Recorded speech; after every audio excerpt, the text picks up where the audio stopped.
Muchísimas gracias por vuestra presencia, por estar aquí y no me voy a dilatar más.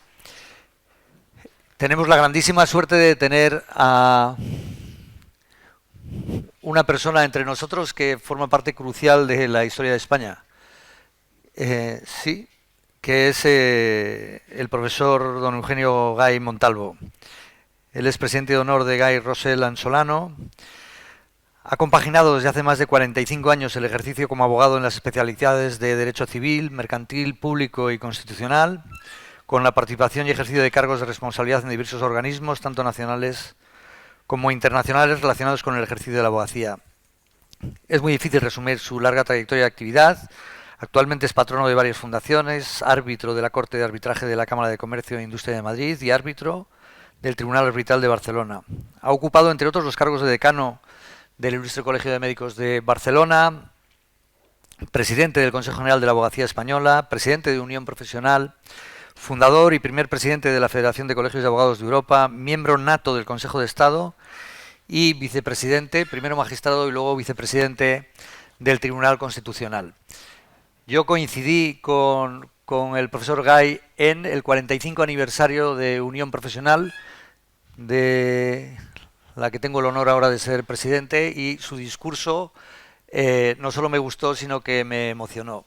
El profesor Gay ha sido relevante durante su periodo de presidente de Unión Profesional y cuando ha sido magistrado del Tribunal Constitucional por su humanidad y por acercar al ser humano a la práctica, en su caso a la práctica jurídica. Y su discurso en ese 45 aniversario fue francamente bonito. De tal manera que tuve el atrevimiento de llamarle, cuando me buceé, impresionado por tu discurso, me buceé todo tu currículum, como te he contado, y tuve el atrevimiento de llamarte para que vinieras hoy. Hace un esfuerzo tremendo, ha venido hoy el Día de la Merced, que es la patrona de Barcelona, y él es barcelonés, de venir hoy a Bilbao, ha venido en un vuelo a Bilbao esta mañana y se va ahora inmediatamente en otro vuelo a Bilbao. Te agradezco muchísimo tu presencia y hemos querido que en esta Escuela de la Profesión Médica arrancáramos desde esa visión jurídica que nos envuelve a todos en nuestro deber de cumplir el Código Penal y el Código Civil. Así que te doy la palabra, Eugenio, no me extiendo más. Muy bien. Muchas gracias. Muchísimas gracias.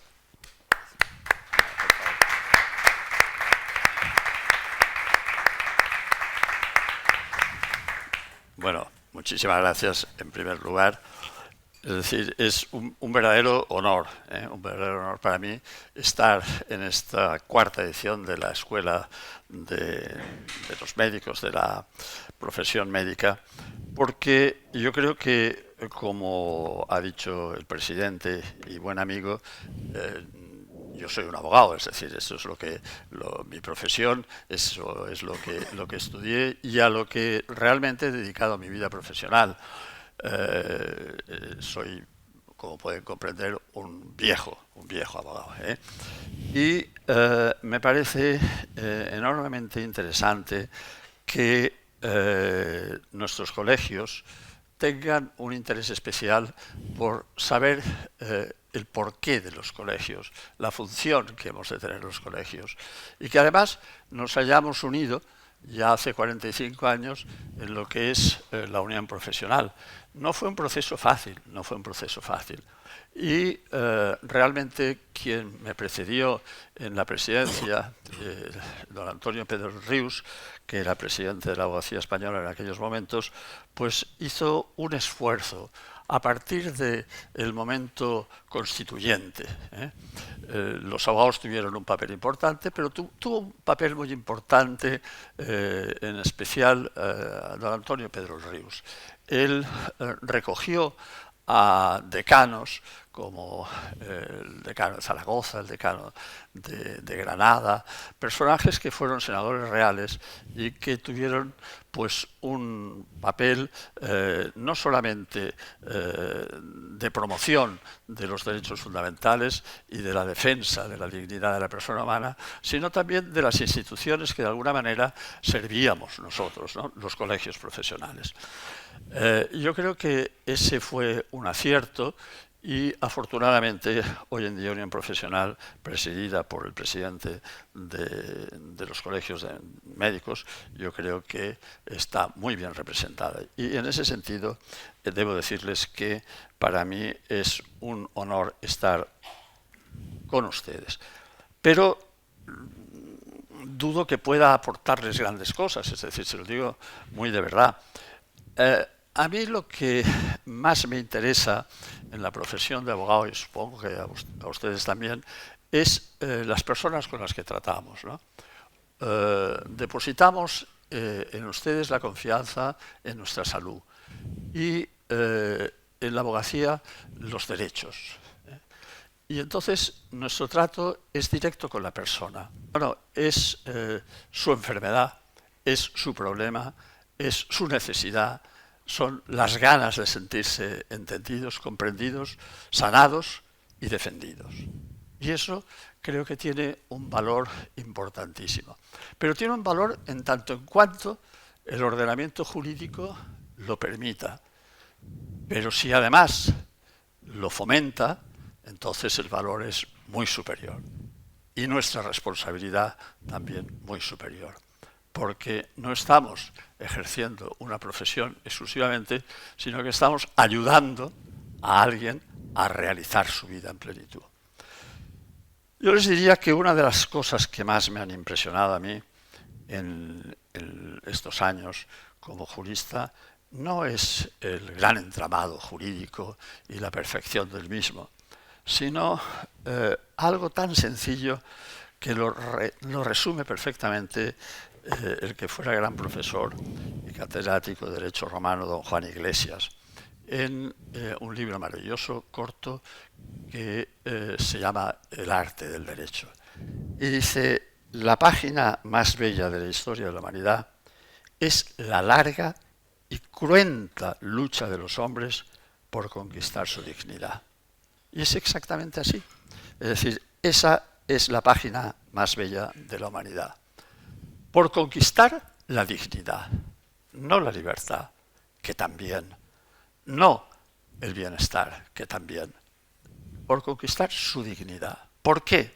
Porque hay algo que nos iguala a todos, y ahí no puede haber diferencias, ni de clase, ni de inteligencia, ni de nada. Es la persona humana en sí, la dignidad que tenemos todos y cada uno de nosotros, que nos hace iguales, y que nos compromete a vivir, lógicamente, en fraternidad. De todas formas, esta larga lucha y cruenta lucha ha costado y sigue costando mucha sangre, mucho dolor, mucha injusticia, mucha desigualdad. Fueron las dos últimas guerras mundiales las que alertaron a la comunidad internacional de que ese no era un problema de un país o de un Estado, sino que era un problema del mundo en general, de la globalidad, que no se refería a lo que pasa en mi país ni en mi comunidad, sino que en mi país y en mi comunidad pasa lo que influye de la política general y del trato que se da al ser humano y del trato que existe en las relaciones jurídicas entre los Estados. O sea, que el derecho no solamente es aquel que me afecta a mí, sino aquel que de alguna manera permite que en mi comunidad, en lo más íntimo, en mi vida particular, tenga un resultado que me sea beneficioso, que me cure, que me defienda. Y tienen que tardar muchos años, pero sobre todo dos tragedias que no se habían producido nunca. Habíamos tenido guerras siempre, guerras civiles, guerras entre países, guerras realmente mundiales, ¿no? No solo en el siglo XX. Pero la Primera Guerra Mundial y la Segunda Guerra Mundial, que ocurre en tan corto periodo de tiempo, pone al hombre en guardia. Y dice, hombre, si seguimos así, lo que ha pasado en esta Segunda Guerra Mundial, y no podemos ponernos de acuerdo, amigos y enemigos, y firmar una paz, esto es imposible, moriremos todos, destrozaremos la vida en el planeta. Y entonces, la verdad es que las Naciones Unidas, lo que había sido la Sociedad de Naciones entre la Primera y la Segunda Guerra Mundial, deciden llegar a un pacto. Y algo que es la proclamación de los derechos humanos. Un hombre, profesor de Derecho de una universidad de provincias francesa, abogado, René Cassin, había sido soldado en la Primera Guerra Mundial. Allá fallece todo su batallón y él queda mutilado para siempre. Inmediatamente después de la Primera Guerra Mundial, crea la Asociación de Mutilados de Guerra de los dos bandos. Y sigue dando sus clases de Derecho en la universidad y sigue ejerciendo de abogado. Y es a él a quien llaman para la redacción, entre otros, de la Declaración Universal de Derechos Humanos. Él era un hombre realmente tímido, era un hombre discreto y se atreve a la redacción. Y sobre la redacción, él mismo de su puño y letra va corrigiendo y completando esa declaración del 10 de diciembre del 48. Y dice en el título primero, perdón, no en el título primero, lo he traído aquí, en el preámbulo, dos primeros párrafos que me parecen esenciales, que dice: considerando que el reconocimiento de la dignidad inherente a todos los miembros de la familia humana y de sus derechos iguales e inalienables constituye el fundamento de la libertad, la justicia y la paz en el mundo. O sea, es una declaración ética. Esto es fundamental para entender la función del derecho. Y en el segundo considerando dice que la desatención y el desprecio de los derechos humanos ha conducido a actos de barbarie que revuelven la conciencia de la humanidad y que el advenimiento de un mundo donde los seres humanos gocen de libertad de palabra y de pensamiento y sean liberados del miedo y de la miseria es proclamado como la aspiración más alta de la humanidad. Y a partir de aquí son solamente 30 artículos. 30 artículos que han cambiado la concepción del derecho y han cambiado el derecho internacional y el derecho nacional de los países. Continuará con el artículo primero, que se ha repetido muchísimas veces, pero que vale la pena que lo recordemos.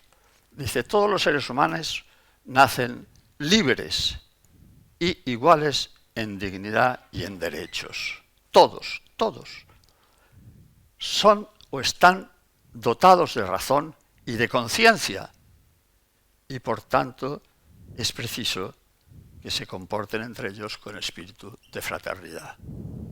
Una obviedad, pero una obviedad que es difícil de ponerla por escrito.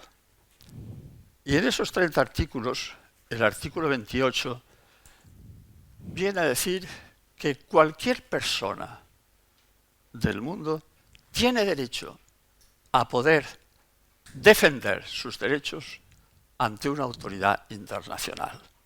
O sea, convierte a la persona, al ser humano, en sujeto de derecho internacional público, que antes estaba vedado completamente y solamente lo podían utilizar los países entre ellos. De forma que yo podré denunciar a mi país ante una instancia superior, extraestatal, para conseguir que se respete mi derecho y que se repare la injusticia que se ha cometido conmigo. Pues bien, este preámbulo cambia absolutamente el derecho internacional y el derecho de las naciones y revoluciona todas las constituciones modernas democráticas. La nuestra del año 78, diciembre del 78, en su título primero, que habla de los derechos y deberes fundamentales, dice: la dignidad, el artículo 10, de la persona, los derechos inviolables que le son inherentes, el libre desarrollo de la personalidad, el respeto a la ley y a los derechos de los demás, son fundamento del orden político y de la paz social. Las normas relativas a derechos fundamentales y las libertades que la Constitución reconoce se interpretarán de conformidad con la Declaración Universal de Derechos Humanos y los tratados y acuerdos internacionales sobre las mismas materias ratificados por España. De manera que ya el artículo primero refiere directamente a esos tratados internacionales que forman parte de nuestro ordenamiento interno. Es la propia Constitución, como la inmensa mayoría de las constituciones de nuestro país. Yo creo que esto ha de guiar la política de los países y sobre todo los colegios profesionales, todos en general, pero los que tocan más directamente a la persona. Todos afectan a la persona, arquitectos, ingenieros, todos, pero los médicos y los abogados creo que debemos de prestar una especial atención. Ahora, ¿qué puedo yo decir a los médicos?, me preguntaba. Pues realmente me resulta difícil entrar en lo que es su organización. Pero, sin embargo, la Constitución nos da las pautas. Y lo más importante, y ahí entra el papel que tuvieron los colegios profesionales en la redacción de la Constitución, es que en ese mismo título primero de los derechos y deberes fundamentales se incardina el artículo 36, que dice: la ley regulará las peculiaridades propias del régimen jurídico de los colegios profesionales y el ejercicio de las profesiones tituladas. La estructura interna y el funcionamiento de los colegios deberán ser democráticos. Esto tiene una importancia enorme. No todas las constituciones tienen una referencia a los colegios profesionales. Quiere decir que los colegios profesionales están en el título primero de la Constitución española. Esa fue una obra extraordinaria de nuestros mayores, de los que eran entonces decanos de los colegios. Y en especial de los decanos de los colegios de abogados, que tenían una mayor obligación. Así lo habían manifestado en el Congreso de León del año 71. Si ustedes cogen las conclusiones del Congreso de León del año 71 y cogen nuestra Constitución, verán que en nuestra Constitución están las conclusiones del Congreso de León. ¿Por qué?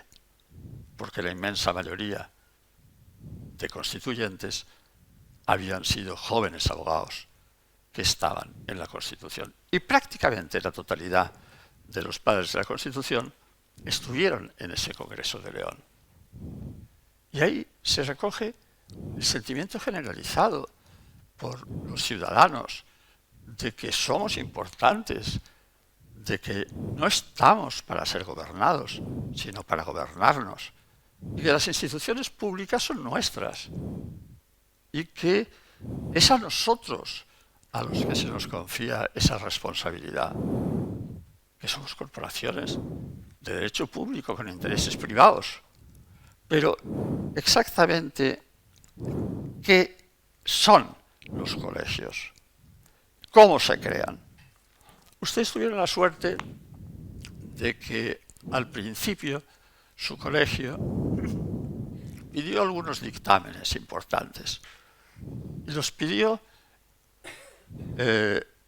a un gran jurista, felizmente vivo, de los padres de la Constitución, que es a don Miguel Herrero de Miñón.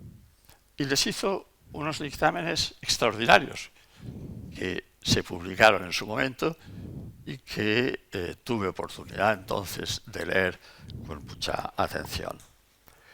Y dice en uno de sus dictámenes don Miguel Herrero: los colegios ciertamente tienen fines públicos y privados integrados en la categoría de corporación. Pero se crearon no para garantizar el derecho de los profesionales, sino el de los usuarios y sus servicios. Qué diferencia tan importante. No para defender nuestros derechos profesionales, que también, sino los de los usuarios de nuestros servicios. Por tanto, son corporaciones dedicadas al servicio, con una responsabilidad, que es la protección de la profesión y de lo que es inherente a la misma, de aquello que nosotros conocemos, de aquello y de aquella profesión sobre la que trabajamos cada día. Y por eso dice algo que para mí es importantísimo y lo he venido repitiendo como decano de mi colegio y presidente de la abogacía española, ¿no? Dice, y no serían tales si la colegiación fuera libre. A nadie de nosotros se nos escapa. ¿Cómo puede un profesional ejercer la profesión sin estar colegiado, sin tener quien le controle dentro de su profesión, advirtiéndole de sus responsabilidades técnicas, pero también de sus responsabilidades morales? Y yo creo que este punto nos ha de hacer pensar. Y en una escuela como la de la medicina, tan importante para España, tan importante, tan importante, mucho más de lo que nos creemos nosotros. Los médicos son fundamentales para el bienestar de una sociedad. Los abogados lo son también para la defensa de los intereses privados. Por tanto, yo creo que es un tema que merece la pena tener en cuenta. La abogacía y la medicina han tenido un papel muy importante en nuestros momentos iniciales de democracia. Pero ya cuando la cosa iba a más, la modernización, el liberalismo absoluto, pues aconsejaban que era una tontería que una persona tuviera que estar colegiada para ejercer la profesión. Y decían, hombre, pues si ya tiene un título universitario, pues esto ya puede ejercer la profesión. Y al mismo tiempo pensaban que no solamente eso, sino que no podían estar ligados y fuera de lo que son las reglas del comercio, ¿no? Y un ministro, Fernández Ordóñez, pues nos volvió locos, absolutamente locos. ¿Por qué? Porque querían liberalizar la colegiación. Los colegios profesionales nos opusimos. Pedro Rius inició una campaña ejemplar. Al fallecer Pedro Rius, yo seguí en la presidencia, pero la abogacía se sumó absolutamente. Y en un momento determinado, el Partido Popular, que siempre nos había defendido en ese sentido, diciendo que no tenía ningún sentido, pues está a punto de redactar y aprobar un Real Decreto Ley en el que suprimía la obligatoriedad de la colegiación. La noche antes nos enteramos de ello, tuvimos que reunir inmediatamente a la Unión Profesional y, como una sola voz, nos dirigimos inmediatamente tanto al presidente del gobierno, entonces el señor Aznar, como al presidente de la Generalitat, a quien el señor Aznar me dijo que era el que lo instigaba. Y dijimos, de ninguna manera, esto no se puede aceptar. No existe en ningún país europeo. Y tanto en la sede de Madrid como en la sede de Barcelona del colegio, tomamos la decisión de decir que si eso salía, los colegios profesionales harían sentir su voz, pero además también actuarían en consecuencia. Afortunadamente, al día siguiente se modificó ese Real Decreto y suprimió algo que tenía su cierta lógica, que eran los aceptos, los bastanteos y las tasas a los colegios profesionales que pagaban los particulares y que servían, pues de alguna manera, también para financiar nuestros colegios. Y eso tiene su lógica. El ciudadano no tiene por qué cargar con las cargas de los colegios. En todo caso, somos nosotros y será el Estado el que nos tendrá que ayudar o no ayudar. Aquello se salvó absolutamente por la firmeza de todos los colegios profesionales que en una noche tomaron esta decisión. Y de una manera muy especial algunos de los colegios. Yo tengo que agradecerlo. Todos fueron, pero algunos con una intervención directísima ante los poderes públicos del momento. Yo estuve en conversaciones tanto con el presidente Aznar como con el presidente Pujol y creo que salvamos una cosa importante. Pero decía Herrero de Miñón que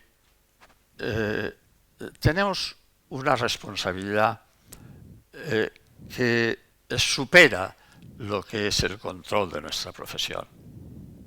Por tanto, hay algo que es humanamente necesario, que es la atención y el respeto a nuestros usuarios, a nuestros enfermos, a nuestros defendidos. Y por tanto, eso requiere de unos valores que no están escritos, pero que forman parte de la deontología. De una deontología que ustedes tienen mucho más antigua que la tenemos los abogados. Una deontología que les enorgullece a ustedes, que juran esos principios y que la abogacía también lo hace. Decía Ulpiano, un gran jurista y profesor en la escuela de Berito, que hoy es Beirut, cuyas columnas de su universidad todavía están enhiestas, las ruinas, al lado de la parroquia de San Jorge de Beirut, que el derecho, dice, es algo difícil, ¿no?, de definir. Dice, pero yo lo definiría: jus es ars boni et equi. El derecho es el arte de lo bueno y de lo equitativo. Bueno, pues probablemente no he encontrado una definición más clara de lo que es el derecho. El derecho ha de responder a lo bueno y a lo equitativo. Todo aquello que no es bueno para la comunidad, todo aquello que no es bueno para el hombre, todo aquello que diferencia entre los hombres, todo eso nos perjudica. Todo eso hace que vayamos a mirar nuestros intereses y no los intereses de todos, que está en los intereses de todos, y no solo de los míos o de los que yo creo, sino que he de poner necesariamente en cuestión mis principios y mis intereses, conjugándolos con los de los demás. Es como la familia. La familia es el núcleo. Hoy en día está en crisis la familia. La familia es el núcleo de convivencia que recibimos desde la aparición del hombre sobre la tierra. Y la familia, en derecho, es la familia universal. Y los individuos de esa familia universal son iguales. Yo no puedo distinguir entre hijos. Yo no puedo distinguir entre familias. Yo no puedo distinguir entre hombres y mujeres, me refiero. Claro, la colectividad, que parece femenina, pero que lo engloba todo, pues la colectividad es la que formamos todos los seres humanos. Y los grandes pensadores, especialmente en España, la Escuela de Salamanca, que ha marcado el derecho internacional, fue la primera escuela de derecho internacional del mundo, luego seguida por Grocio, pero la Escuela de Salamanca deja clarísimo cuál es el papel del hombre en la sociedad, que es la del respeto al otro y el de la convivencia. Y ahí yo creo que es donde nosotros tenemos un papel muy importante. Por eso las comisiones de deontología son importantes. Las reivindicaciones profesionales también, pero las reivindicaciones profesionales no es lo más importante. Lo más importante es lo que tenemos entre manos. Yo, por tanto, no quiero ser largo ni pesado, ni dar ninguna clase, pero sí reflexionar con ustedes sobre estas cuestiones, porque me parece que hoy en día estamos perdiendo incluso la sensibilidad, ¿no? Estamos viendo un mundo en el que todo está permitido, y en el que en vez de ponernos de acuerdo en aquello que coincidimos, nos enfrentamos. Es decir, y ahí está el espectáculo de tantas guerras y de tantos inicios de guerras. Es decir, ahí está el espectáculo de lo que ha ocurrido en Ucrania, de lo que está ocurriendo en las fronteras de los países del este de Europa, de lo que está ocurriendo en Israel con Gaza, de lo que está ocurriendo en tantas partes del mundo, especialmente en África, que prácticamente desconocemos. No. Nuestras profesiones no han venido a luchar, nuestras profesiones han venido a sanar y a defender. Y en este aspecto les felicito muy sinceramente por lo que están haciendo y a su presidente por estas iniciativas tan interesantes. Muchas gracias.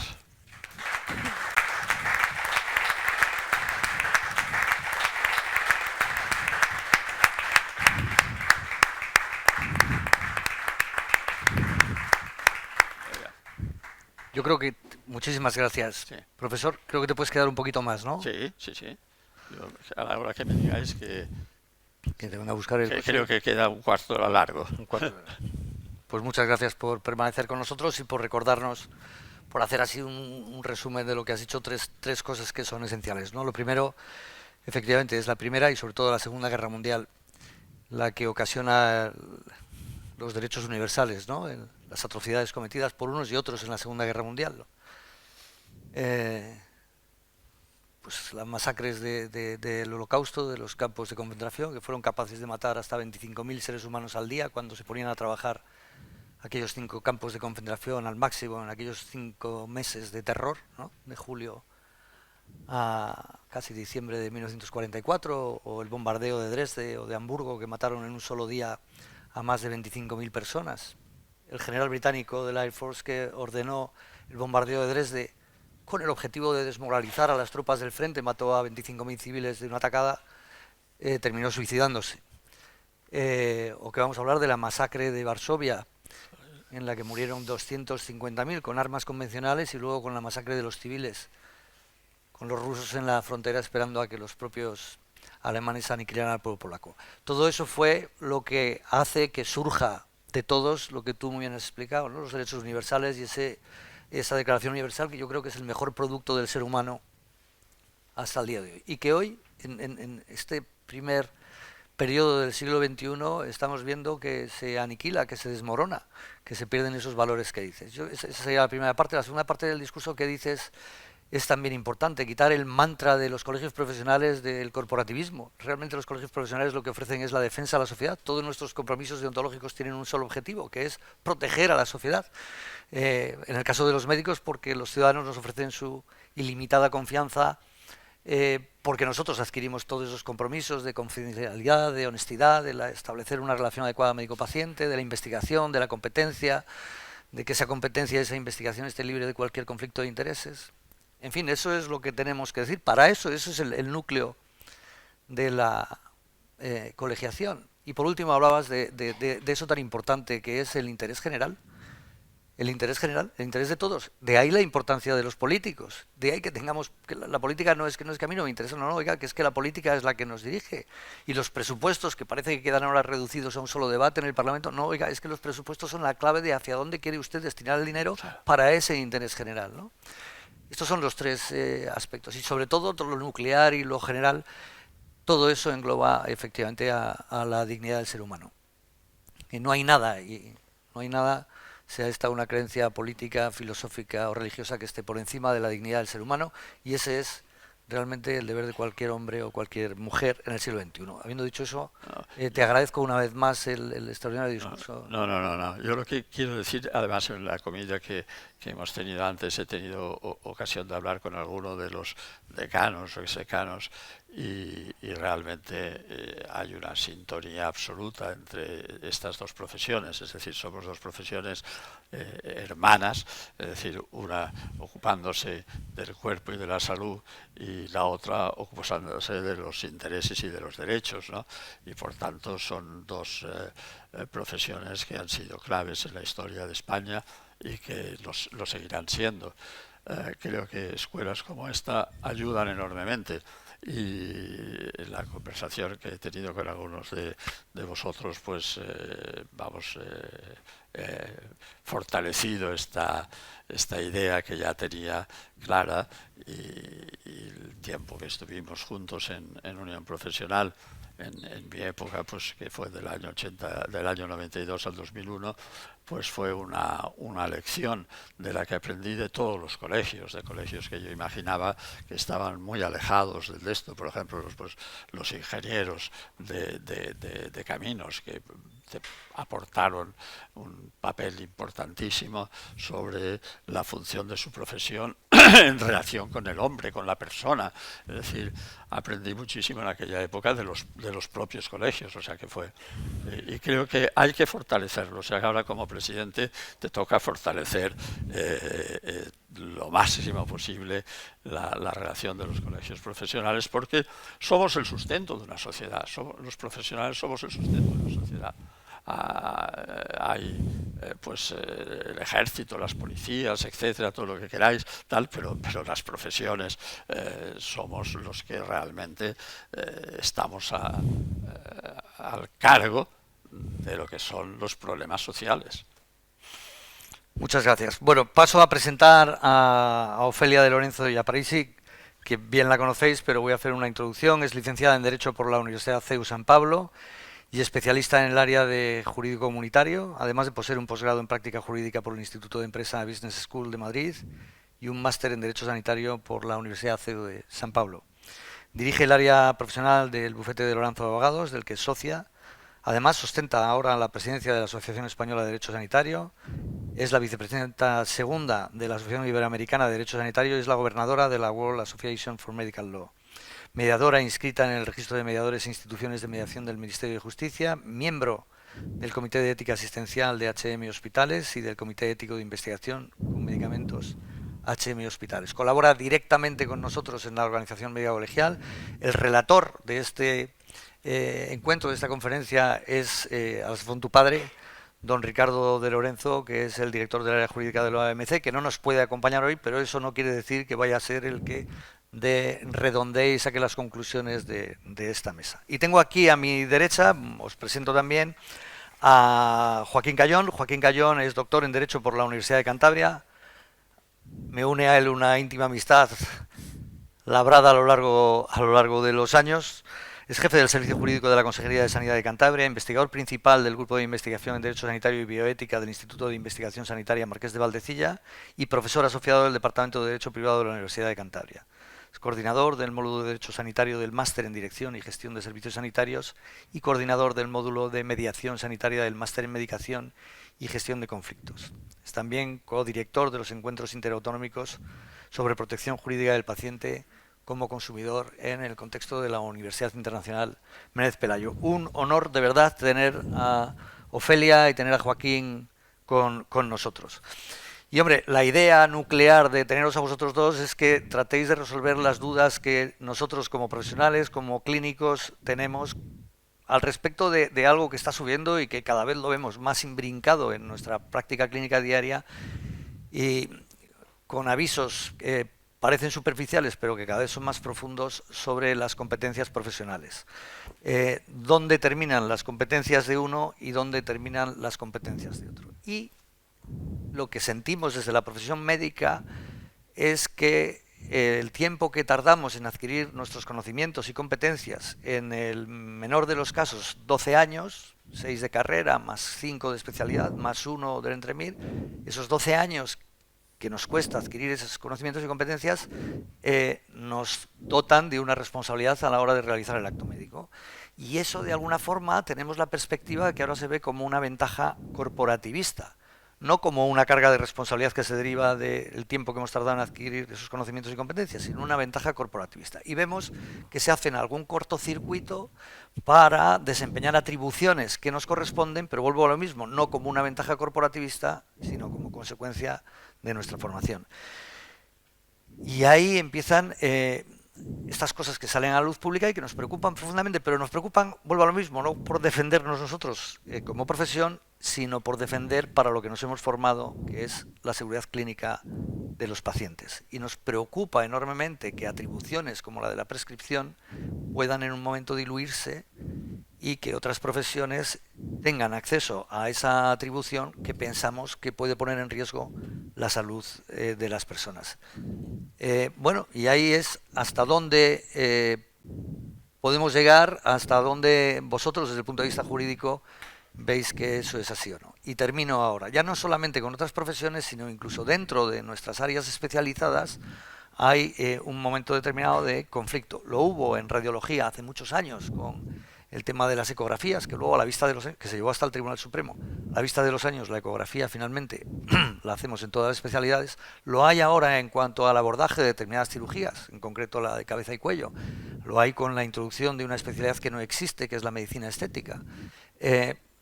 Bueno, queremos saber vuestro punto de vista profesional y sobre todo una derivación que hay, que es la responsabilidad, el seguro de responsabilidad civil profesional, hasta dónde o no puede cubrir. Así que te doy primero la palabra a ti para que hagas una... Fenomenal. Bueno, en primer lugar, muchísimas gracias por la invitación para intervenir un año más en la Escuela de la Profesión Médica. Es un honor compartir coloquio con el profesor, con el presidente, con Joaquín. Y yo creo que un poco... Para ir a la práctica, el grandísimo problema que tenemos es un poco el vacío legal que tenemos respecto al intrusismo. A efectos prácticos, cuando nos encontramos ante la denuncia o cómo afrontamos un caso de intrusismo, tenemos una serie de problemáticas básicas. La primera es que nos demos cuenta que se está cometiendo un acto por un intruso, porque realmente cuando cualquier ciudadano va a cualquier clínica, da por sentado que el que le va a atender, el profesional que va a atender, cuenta con toda la titulación, porque es una clínica que cuenta con toda la regulación administrativa, con todas, pues bueno, con todo, se supone con todo habilitante como para ejercer la profesión. Entonces, ese es el primer escollo. El segundo, el darnos cuenta de que se está cometiendo un acto por un intruso. ¿Por qué? Porque muchas veces no nos damos cuenta hasta que se produce un daño. Cuando se produce un daño y empezamos a delimitar responsabilidades, a intentar investigar qué está pasando, es cuando advertimos que a lo mejor el profesional carece de la titulación correspondiente para ejercer el acto que ha cometido.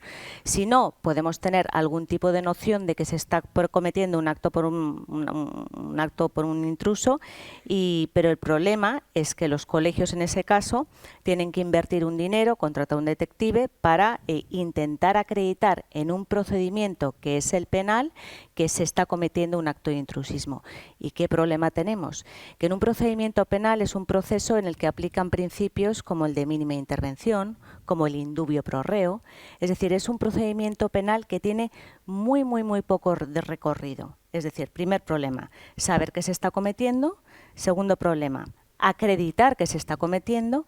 Y ahora el tercer problema, ahora que se está cometiendo ese acto, ¿cómo lo encuadramos dentro del delito de intrusismo? Y ese es un grandísimo problema. Tuvimos un caso hace poco, aquí en Cantabria, un auto de archivo de la Audiencia Provincial de Cantabria del 25 de febrero, o sea, de febrero del 2025, en el que 2 enfermeras habían infiltrado ácido hialurónico. Y el juez en su caso archivó el procedimiento porque entendía que el tipo penal de intrusismo exigía dolo. Exigía que las enfermeras tuvieran conocimiento de que efectivamente estaban actuando, estaban asumiendo competencias que no son de su profesión. Y lo que argumentaba en este caso el juzgado es que sí que bien podría haber elementos que justificasen el cumplimiento de los requisitos objetivos del delito objeto de imputación, no hay rastro alguno de que se cumpla el subjetivo. Esto es, que haya mínima conciencia de que se estaba actuando ilícitamente.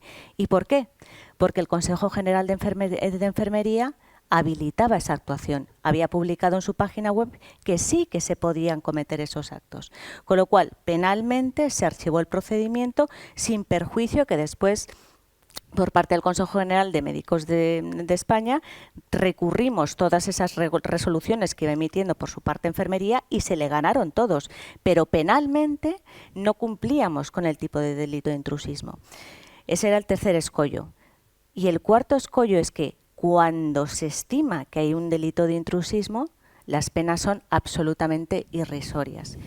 Nuestros compañeros Alfonso Atela y John Pellejero en el año pasado en el Congreso presentaron una cronología de sentencias obtenidas en los últimos años y estamos hablando de multas de hasta 3.000 euros, o sea, ninguna pena de prisión relevante. Es decir, esa es la grandísima problemática que tenemos con el delito de intrusismo.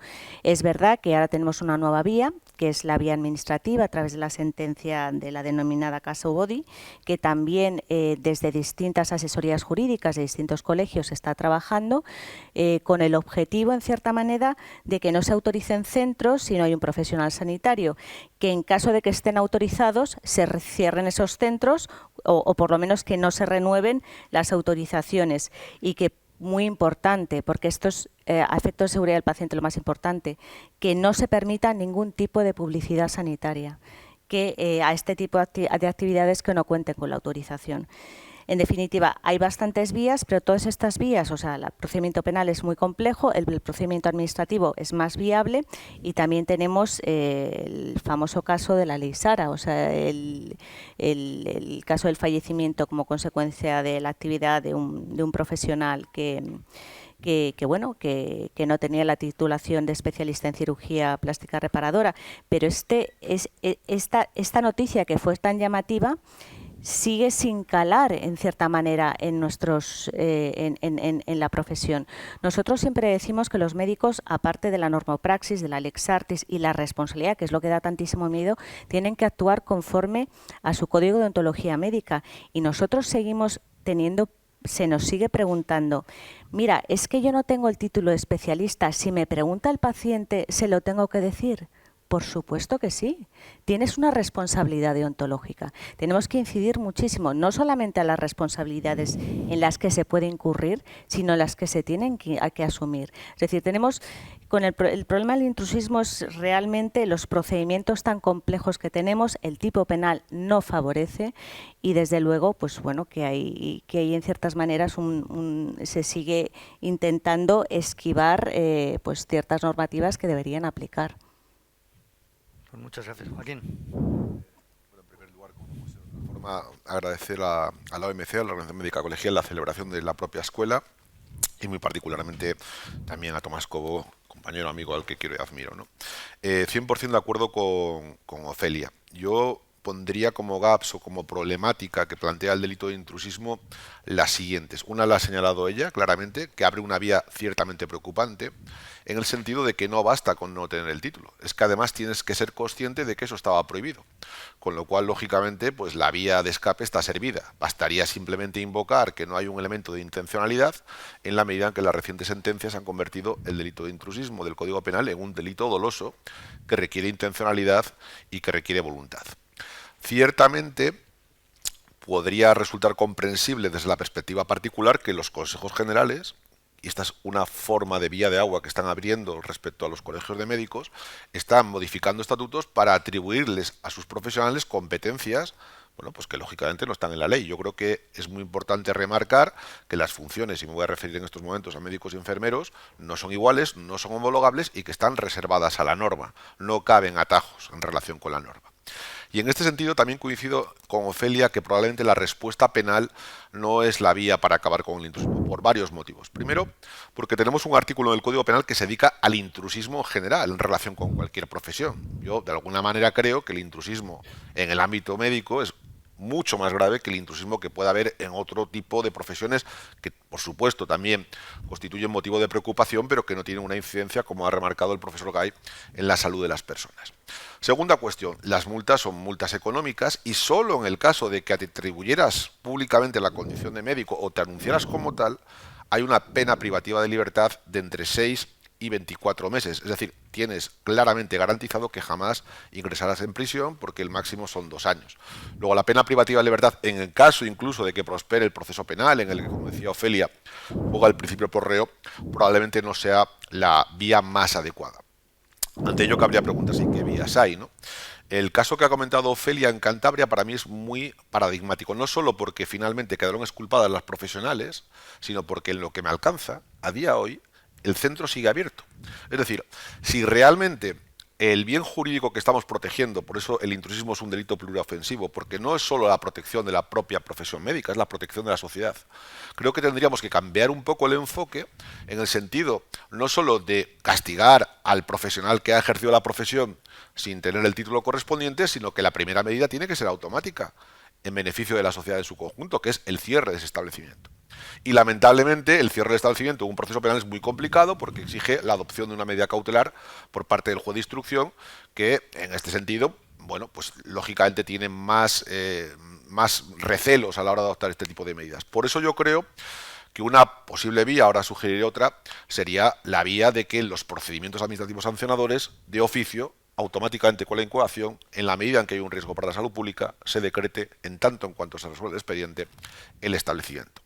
Una segunda vía que podríamos debatir sobre ello largo y tendido, y también enlaza mucho con las consideraciones que ha hecho Eugenio Gay, es, bueno, ¿por qué una encomienda, no una encomienda de gestión a los colegios de médicos? Los colegios de médicos son corporaciones de derecho público y pueden ejercitar cualquier función que le delegue la autoridad sanitaria. Creo que es una vía que está por explorar porque probablemente haya una mayor motivación o un mayor incentivo por parte de los colegios profesionales. Como mínimo creo que merece ser puesta encima de la mesa, ser explorada, igual, exactamente igual que se está haciendo ahora, por poner un ejemplo, con la formación.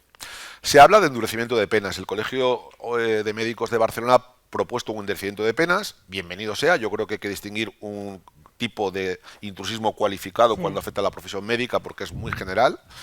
Pero en cualquier caso creo que la suspensión administrativa probablemente sea la vía que tenemos en estos momentos más a mano. Me recuerda un poco al problema de las agresiones. Las agresiones que hay a los profesionales médicos, sí, claro que son susceptibles de ser corregidas en vía penal, pero llegan tarde. Y de alguna forma las demandas que han puesto encima de la mesa los colegios es que también las administraciones públicas en vía administrativa sancionadora puedan proceder a castigar al infractor con lo que más le duele, que es el bolsillo, a través de una multa económica. Y por último, comentaba Tomás el problema de las especialidades. Este es otro ejemplo que de alguna forma muestra que la respuesta penal no va a servir para los fines que estamos persiguiendo. ¿Por qué? Porque cuando el artículo 403 del Código Penal regula el delito de intrusismo, es la carencia del título que habilita para la profesión. Y aquí la palabra profesión es clave, porque profesión solo hay una, que es la médica. Esto ha motivado, por ejemplo, que cuando alguien, teniendo el título que habilita para la profesión médica, pero careciendo del título de especialista, lleve a cabo una actividad reservada a especialistas, pueda entenderse que es una conducta ilícita, pero que no comporte un reproche penal en la medida en que el título para el ejercicio de la profesión, que es la de médico, sin mayor profundidad, tenerlo lo tiene, sin perjuicio, ya digo, de que sea una infracción administrativa. En definitiva, creo que es muy pertinente lo que planteas y que exige una profunda reflexión, porque podría haber un cierto grado de consenso en que los mecanismos actuales pues no son válidos. Y como decías tú al principio, aquí hay 3 bienes jurídicos implicados. Por un lado, los de los propios profesionales, que se defienden por los colegios. los de los propios pacientes, y creo que también se podría hacer concienciación ciudadana con las asociaciones de pacientes, porque al fin y al cabo los colegios constituyen una garantía de estos efectos, y sin duda la que debería aglutinar al conjunto de los bienes jurídicos, que es la propia administración sanitaria. El procedimiento sancionador podría ser una vía. Soy también escéptico y creo que tenemos que de alguna forma abrir el debate en el sentido de que de la misma forma que las encomiendas de gestión están justificadas en corporaciones de derecho público cuando se entiende que pueden cumplir mejor los fines que se persigan, quizá el intrusismo pueda ser un ámbito que como mínimo merezca ser explorado. Y de hecho, que añade, el procedimiento administrativo tiene multitud de ventajas frente al procedimiento penal. Es muchísimo más barato y muchísimo más beneficioso para la propia profesión médica. O sea, yo creo que es una vía bastante factible. El problema es que son procedimientos largos. Sí, bueno, y vosotros veis qué es lo que tenemos que hacer los colegios. Es decir, esto que decías tú, ¿no? Vamos a suponer que el colegio de manera general se entera de que hay una actividad asistencial X desarrollada o desempeñada por alguien que no tiene las cualificaciones. ¿Debería de ser el colegio solamente reactivo a que en un momento determinado haya una denuncia, o deberíamos de ser inspectores y tener esa encomienda? ¿Deberíamos de forzar el que nos dieran esa encomienda de gestión para tener una acción de inspección y penetrar en ese sentido?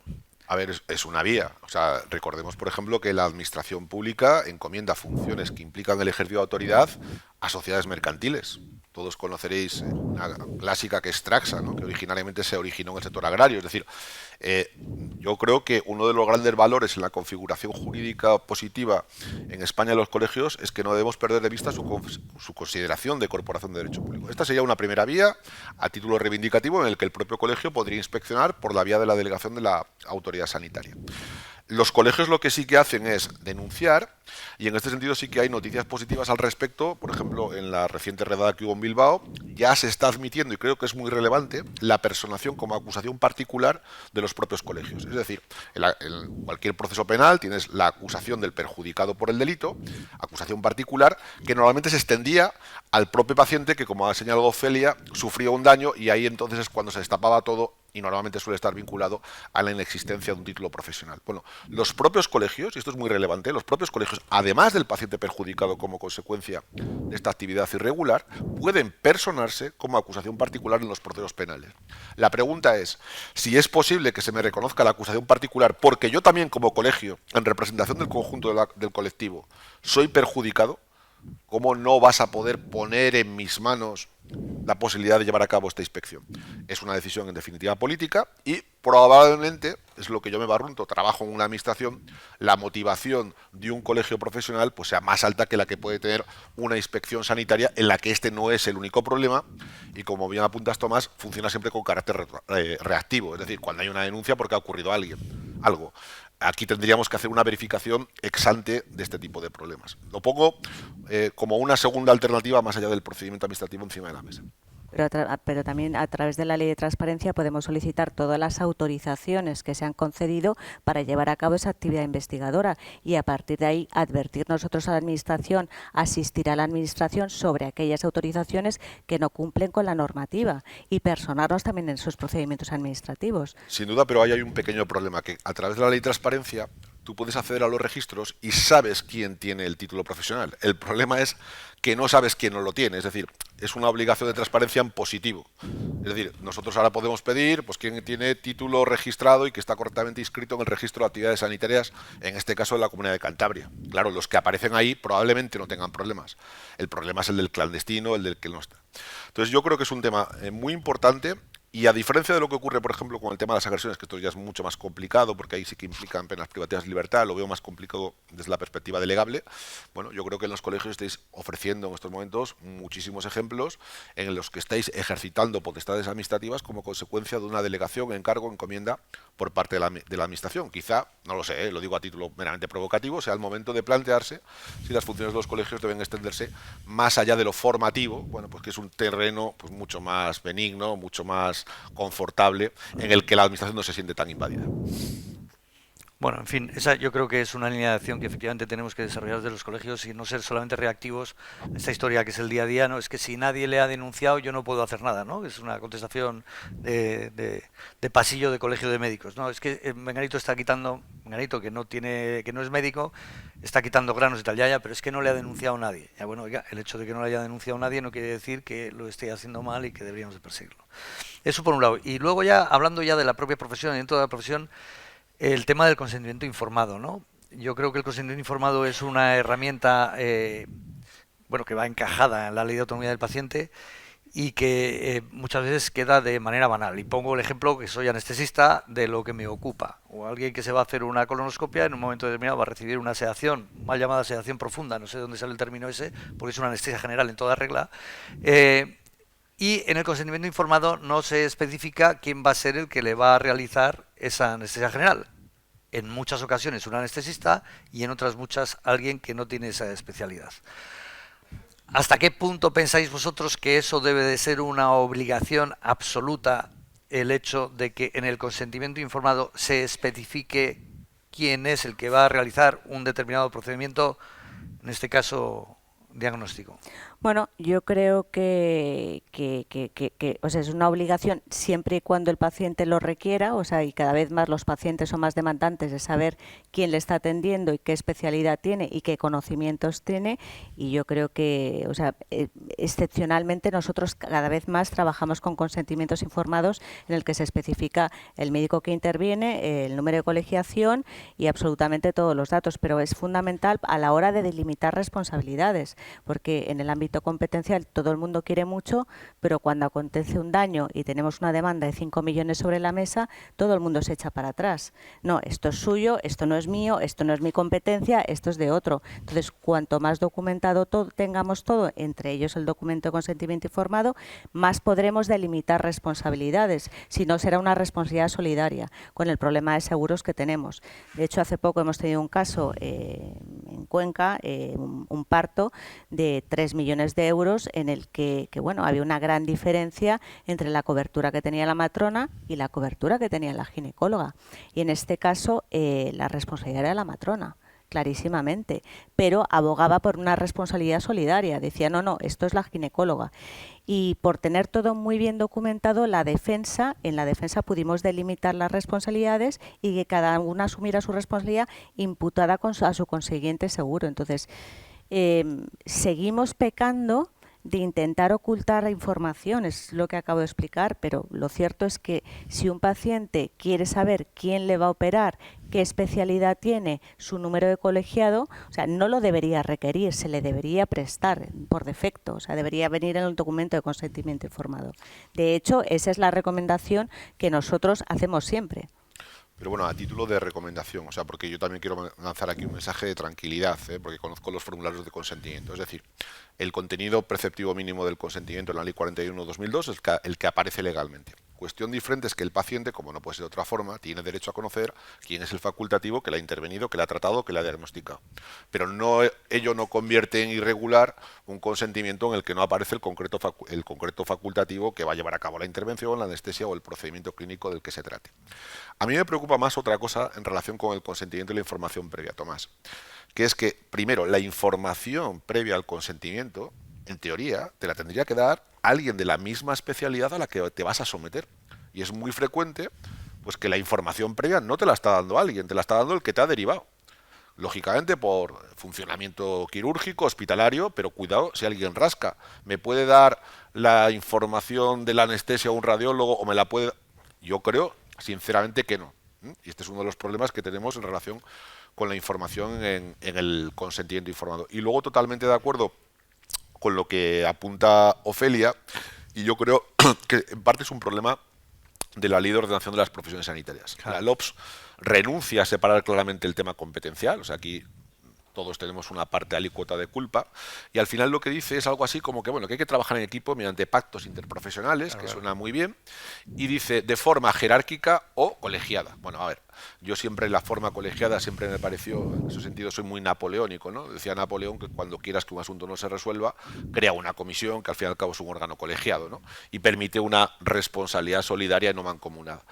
Hasta donde yo alcanzo en el equipo multiprofesional Lógicamente hay una jerarquía porque la dirección del acto clínico no hay ninguna duda desde la perspectiva legal que es médica, y en este sentido creo que esta indefinición legal ha permitido un poco lo que apunta Tomás, que por la vía de que los estatutos de los consejos generales modifican vía estatutaria las competencias de su propia profesión, bueno, se crea una creencia, al valga la redundancia, en los profesionales de que pueden hacer, pues poner votos o poner ácido, este tipo de cuestiones relacionadas con la medicina estética, ¿no?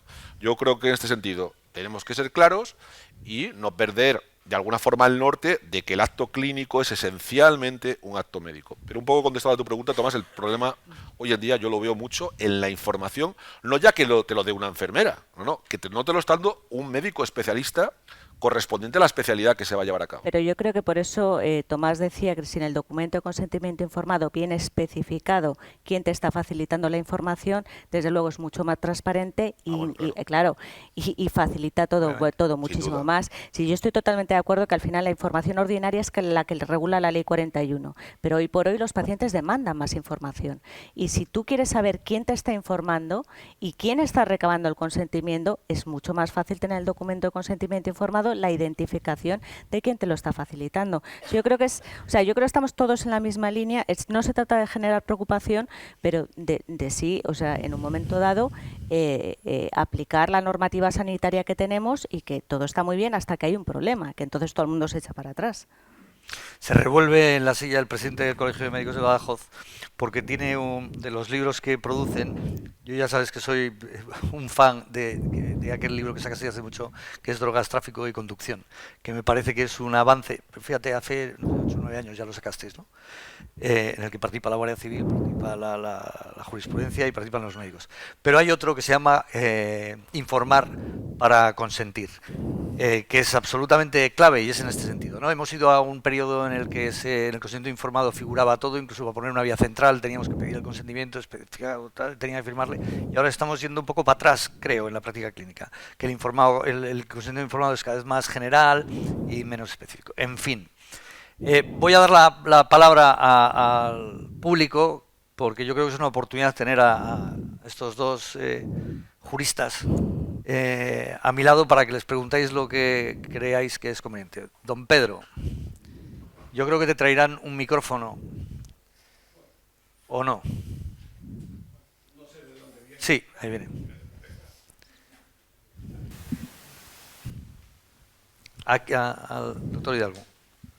Muy bien, muchas gracias y gracias por vuestra información. Pero creo que os estáis refiriendo al intrusismo extraprofesional, porque el intrusismo intraprofesional, como bien repasaba aquí con el doctor Fernández Chavero, la profesión médica es única. Con lo cual nosotros el problema realmente lo tenemos con el intrusismo mal llamado intraprofesional, que usted en los servicios jurídicos de Cantabria, iba a decir larga cambiada, porque estamos los médicos de primaria viendo cómo incumplimos la ley con médicos que no tienen especialidad, con médicos que usted en su comunidad, y señalo aquí a mi querido amigo porque está ahí en la plataforma, como en la mía en Extremadura, estamos engañando a la población diciéndole que en su centro de salud lo va a atender un médico de medicina familiar y comunitaria que se supone.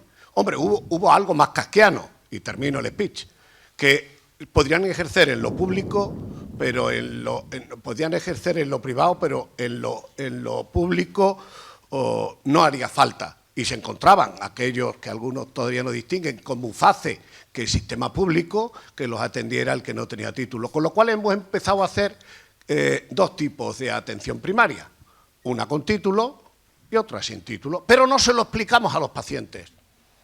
Este centro de salud, en esa cartera de servicios que tenía que existir en cada sitio, se cuentan con médicos de especialidad y médicos sin especialidad. Y usted debe de elegir médico quien quiere. Así existe. Aquí nos fijamos, nos fijamos en Europa cuando nos interese. Cuando nos interesa. Usted tiene que negociar, incluso ahora que estamos negociando, apaleándonos, luchando frente a un estatuto marco que no es marca, que va a encorsetar más la profesión, tenemos que decirle qué se está haciendo. Porque también la Administración lo está entrando en otras especialidades, en anestesia, en cirugía. ¡Ojo! Pero aquí es responsable la administración y el jefe de servicio que da el parte de quirófano para que el otro esté actuando. La pregunta es, ¿estamos actuando bien? 1, todos. 2, ¿los colegios profesionales actuamos de oficio? 3, ¿la administración, lo que puede ser necesidades de servicio, es consentidora y pagadora? Y para terminar, vamos a crear otra bolsa de mestos, porque estos no se van a ir mañana por la mañana, ¿eh? Esto se empieza a ganar una y sale don Ricardo Lorenzo y gana la primera como ganó la de la Guardia y empezamos a reconocer los títulos otra vez, ¿eh?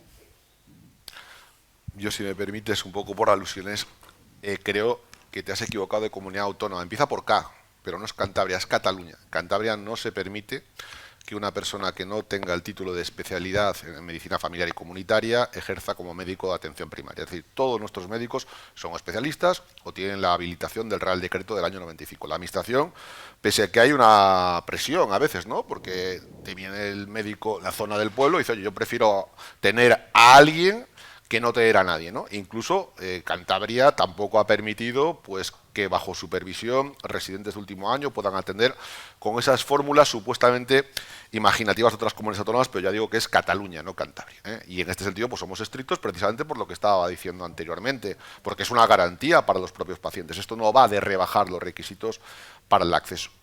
Sí que es verdad que yo lo que comentaba antes en mi primera intervención no era tanto que fuera legal, que no lo es, sino que no se considera que el médico que ha ejercido un acto clínico sin tener la titulación de especialista incurriese en un ilícito penal, que es una cosa distinta, pero incurre en un ilícito administrativo. Y lo que sí se ha generalizado también, porque pues al final lo que no puede ser y además es imposible, es que a nivel nacional, y seguro que muchos de vosotros lo habréis visto, se ha generalizado, por ejemplo, la figura del médico de familia con funciones de pediatría. Bueno, eso la jurisprudencia muchas veces ha mirado por otro lado cuando no hay pediatras en los centros de salud, porque es una categoría fuertemente deficitaria. Pero estoy totalmente de acuerdo contigo, esto no va de rebajar el nivel de titulación, porque estaríamos haciendo un flaco favor a la ciudadanía. Es decir, tenemos una persona que tiene una titulación muy respetable, la titulación general de licenciado en medicina y cirugía, que se llamaba antes, y una persona que ha pasado por una especialidad o bien que la tiene como consecuencia de la experiencia. Entonces, en las comunidades autónomas, mayoritariamente no se viene admitiendo esta posibilidad, y sí que es cierto que en aquellas otras que, bajo mi punto de vista, un ejercicio de irresponsabilidad, están permitiendo que atiendan en primaria médicos sin especialidad, pues están generando una presión muy importante, porque claro, en Cantabria, afortunadamente, la plantilla de atención primaria está enteramente cubierta. El problema que tenemos cuando se cogen una baja, un moscoso o cuando están de vacaciones. Pero muchos alcaldes al final lo que te dicen, ¿y cuál es la alternativa? ¿No tener a nadie? Pues ponme un licenciado en medicina que también me vale. Este es un poco el problema, pero ya digo que igual es por una cuestión de comienzo de las iniciales, pero es CAT, no CAC, ¿eh? No. Maribel. No quiero ir, pero no me he equivocado.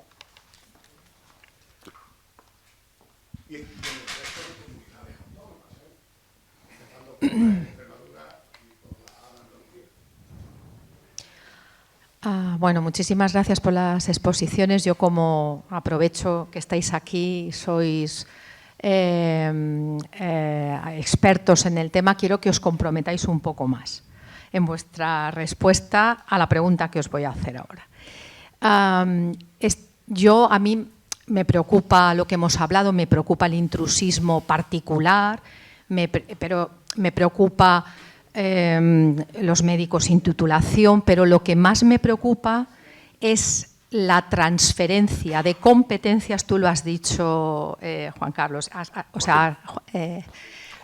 Joaquín, has dado en el clavo. Yo creo que ahora lo que está viviendo la profesión médica en su conjunto no es un tema particular de intrusismo de un individuo o de si somos más proactivos, sino de la transferencia de competencias que está existiendo hacia otras profesiones por el déficit de profesionales que hay. Esto viene de arriba, viene de los políticos, viene de la administración. Y dilo claro, Maribel, es más barato. Que lo está fomentando. Entonces, yo quiero saber qué es lo que nosotros podemos hacer, porque claro, ahí hay un gap. El problema es que hay un gap entre lo que te habilita porque tú tienes el título a las funciones que después puedes desarrollar en los servicios públicos o privados, ¿no? Pero a mí lo que me preocupa es esto, es decir, en concreto en la prescripción médica. La prescripción es una función que por ley está otorgada a la profesión médica. Ahora parece que hay intención de trasladarlo a otras profesiones sanitarias, o sea, otras profesiones sanitarias, en concreto enfermería, fisioterapia. ¿Qué podemos hacer? ¿Será por decreto ley, por ley? No lo sé. Pero la cuestión es que si esto lo hacemos, como ha dicho Tomás, por protección a la salud, es paradójico que por el consentimiento informado la mayoría de las denuncias son por lo que habéis dicho, porque un médico que no es radiólogo no está dando la información al ciudadano porque no es el radiólogo. Imagínate si va a prescribir un fármaco un enfermero que no tiene las competencias porque no las está adquiriendo. Entonces, se las estamos dando. ¿Qué podemos hacer frente a este movimiento de transferencias de competencias, que es lo que realmente a mí me preocupa y me importa? No el intrusismo, vale, como lo habéis definido. O sea, bueno, como está definido. Yo diría muy rápidamente no hacernos trampas al solitario, ¿vale? Porque la prescripción está en el artículo 6, clarísimamente podría haber discusión con la prevención, que aparece también citado en enfermería, pero que la prescripción es una competencia médica, aparece en el artículo 6 de la Ley de Ordenación de las Profesiones Sanitarias. Eso está claro y meridiano. ¿Qué es lo que ocurre? Que al final la LOPS pues hace unos difíciles equilibrios entre profesión médica y profesión enfermera. Y entonces te empieza a hablar de pacto interprofesional, te empieza a hablar de trabajo en equipo de forma colegiada o jerárquica, y sobre todo tiene una figura que yo creo que no se cumple realmente y que han fomentado determinadas administraciones públicas, muy particularmente Cataluña, y no es que tenga nada, porque ya es la segunda que llevo en el día de hoy, que es el tema de la delegación de competencias, que es de alguna forma el caballo de Troya bajo el cual se está permitiendo un desplazamiento progresivo o una compartición de una competencia que originariamente desde la perspectiva legal es estrictamente médica. La delegación de competencias fue de alguna forma, viene en el artículo 9.4 de la LOPS, el caramelo, vamos a hablarlo o decirlo así, en virtud del cual se podría decir, bueno, no te preocupes porque por esta vía, pasa también en el ámbito político, y la competencia del Estado, pero ya te la delego, ¿no? Bueno, pues esto es parecido, ¿no? ¿Qué ocurre? Que la delegación de competencias médicas solo es posible cuando concurran dos requisitos. Uno de ellos, lógicamente, es la capacidad objetivable con acreditación, dice la norma, del delegado, que en este sentido sería el personal de enfermería, y otro que con carácter previo se establezcan las condiciones de esta delegación. Hasta donde a mí me alcanza, jamás he visto un acuerdo publicado en un boletín de delegación de competencias en un determinado centro sanitario, hasta donde a mí me alcanza. Con los requisitos, insisto, de la LOPS. Con los requisitos de la LOPS, porque se puede hacer, para mucho médico, pues incluso hasta, yo qué sé, vacunación, más cómodo, pero claro, no perdamos de vista que hacer la vista gorda tiene consecuencias. Y luego la segunda, y voy a hacer un poco, no crítica, pero bueno, de promover el debate, a mí particularmente siempre me llama la atención que en todos estos conflictos judiciales relativos a las competencias, que se ganan, pero siempre el Consejo General es el demandante. Es decir, es muy reactivo. Yo lo que veo, como observador externo, es que los colegios, fisios, enfermeras, siempre están rascando, modificando, o sea, ganando la posición, modificando los estatutos, y ahí tienen a Ofelia, tienen a Ricardo, permanentemente monitorizando, en el sentido de atribuirse competencias que lógicamente son actos administrativos, porque luego se aprueban y que se recurren en el contencioso y se ganan. La cuestión es, pregunto en voz alta, ¿no sería el momento de no actuar con carácter retroactivo, sino reafirmando y poniendo negro sobre blanco determinadas competencias clínicas que ya no están en la LOPS porque derivan de las nuevas realidades tecnológicas, inteligencia artificial, Big Data? Es una reflexión que pongo encima de la mesa porque desde fuera el observador ve como los consejos generales, el Consejo General en este caso de médicos, siempre actúa como parte demandante, ¿no? Reactivo ante aquellos supuestos en los cuales de alguna forma las profesiones generalmente diplomadas sanitarias se salen fuera de ti.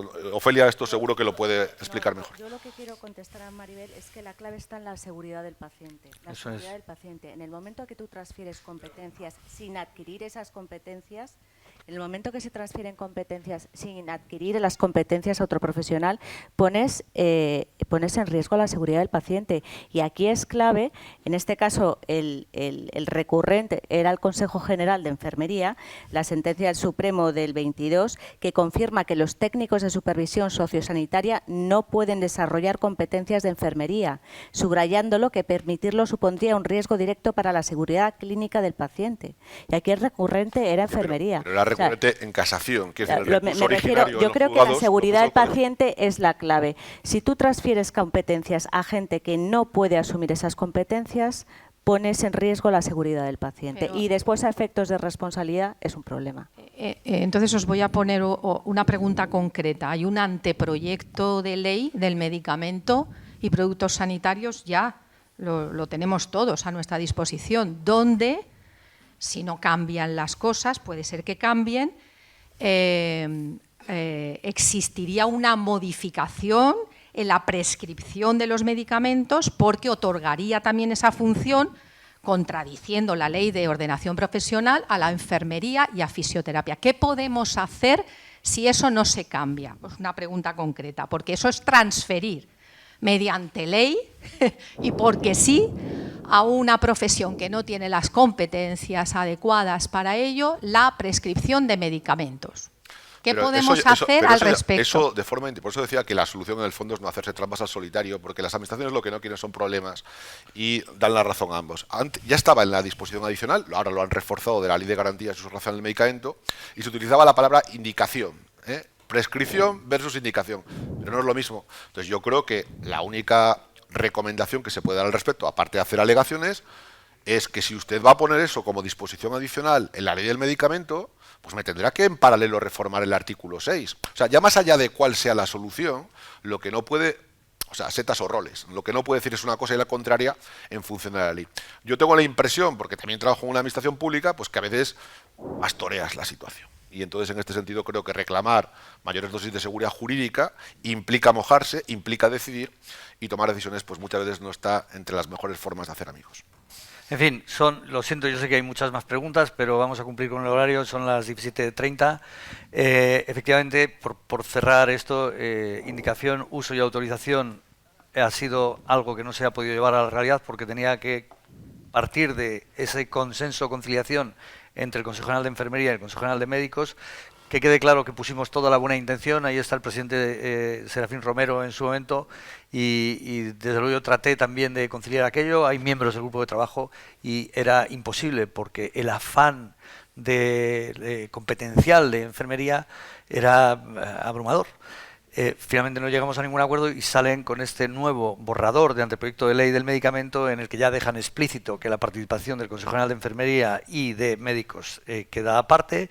Y efectivamente, aparentemente, vamos a esperar que nos manden el borrador, se contempla ya la prescripción con tal palabra que antes no se contemplaba de enfermería y la prescripción de fisioterapia. Yo creo, francamente, y una vez vuelvo a lo mismo, y si me permitís con esto cerramos, no hay aquí ninguna ventaja corporativista de ningún tipo.